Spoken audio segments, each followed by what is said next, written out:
Hello everyone, my name is Stanley St. Rose, and today we're going to be talking about To a Waterfowl, written by William Cullen Bryant. Now, before I go into the summary analysis of this work, please remember to leave a like, subscribe, and/or comment so that the channel can continue to grow. Now, this poem by William Cullen Bryant is a very interesting poem. It's following a waterfowl. I always say when you're looking at poetry, always look at the title. The title always gives you a lot of information. So, to a waterfowl, I mean, it's very evident. This poem is to a waterfowl, or it's addressing a waterfowl.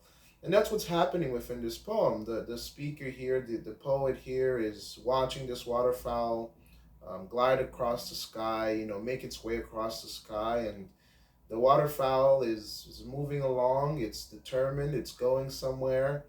And the speaker is thinking about the waterfowl, everything about the waterfowl. What is it looking for? Is it looking for somewhere warm, somewhere that's summer-like? Is it looking for a lake? Is it looking for a river? Is it looking for even an ocean? Um, the speaker says that the waterfowl doesn't seem to be concerned about hunters or anything trying to hurt it. The speaker says that the waterfowl, even though that it's getting closer to nighttime, the waterfowl is not concerned with, or it tells it not to, just stop on its journey to land, because the waterfowl seems to be determined to get somewhere warm, to get somewhere comforting. Now, the speaker also acknowledges that this waterfowl is not alone, that there's a higher power. When I was reading this, I'm thinking about, the speaker's kind of saying, like, maybe God here is helping this waterfowl in its journey to get from point A to point B.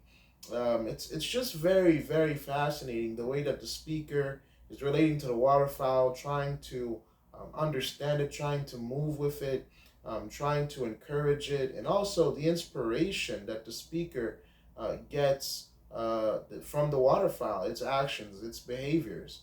It's very fascinating. And ultimately, what happens is the speaker, he says that the same way that this waterfowl is being guided by this higher power, he believes that he in his journey is being guided by this higher power, that he's not alone. Because even though that the waterfowl is isolated and alone on its journey, it's flying alone, it's navigating the skies alone, the speaker says that it's not alone because there's a higher power guiding it along, so that even when it gets lost, even when it steps, or flies in the wrong direction, this higher power helps it get back in the right direction. And the speaker believes that himself, he's going to be, helped along in his journey by this higher power. So we can see this poem, recognizes the celestial, and especially when we're talking about nature, when we're talking about animals, when we're talking about humans, humans, it doesn't matter who you are, where you're from. Humans, the majority of humans, the vast majority of all humans that have ever existed, believed in a higher power. I mean, I'm a Christian. I believe that God exists, that Christ exists, that Christ is the Son of God. Other people around the world believe in other things. I mean, there's so many people that believe in some type of higher power, some type of being, some type of thing that guides their lives. So the thing is that it's quite fascinating, it's quite interesting that some way, somehow, the vast majority of all humans believe that there's more to the world than meets the eye. Honestly, if you don't believe that there is a God, that there is something out there, that there is a higher power, you're in the minority. You're in the, I would say, the 0.1% of people on the planet. Because even if you don't believe in some type of higher power, you believe that there's more to the world. Maybe you believe in ghosts, maybe you believe in signs, maybe you believe in symbols, maybe you believe in times, maybe you believe in practices, maybe you believe in karma. I mean, us as humans, we always believe that there's always something more to the world than what meets the eye.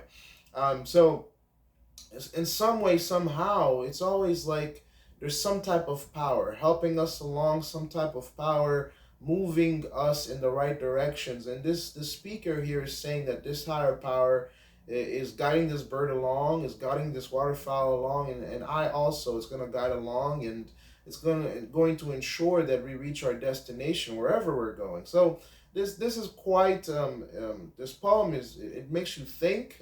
It's very beautiful the way that it describes the waterfowl, the skies, and its journeys, its struggles, its fight for survival to find somewhere warm. It also reflects it in terms of deeper meaning here. It also connects it to human life, and in human life, we have to fight, we have to struggle, we have to work hard, we have to, go to work, face troubles, face hard times, face difficult times. Life as a human being, the human condition, for most humans, life has been, horrible. For a lot of humans that have ever existed on this planet, you think about poverty, wars, earthquakes, monsoons, hurricanes, bills, cancer, all types of diseases and poverty, and just like life on earth for most humans, or for all humans, at some point or another, there's difficult times and hard times and frustrating times, but just like this waterfowl, you just have to keep going, keep moving, and keep fighting until you find your destination. And this poet, recognizes that we're not alone in this, that there's a higher power helping us along to get to where we want to be, to get to a place of comfort, a place where there's friends and amicable individuals that can laugh and eat with us. So the speaker, recognizes that there's more to life, that this bird is looking for a brighter day in the same way that he's looking for a brighter day, and that life is hard, but he's gonna keep fighting and he's gonna keep going, and hopefully this higher power is gonna help him, and he's gonna reach his destination. So that's the poem. Very deep, very reflective of both human life and what the natural world can teach us about human life.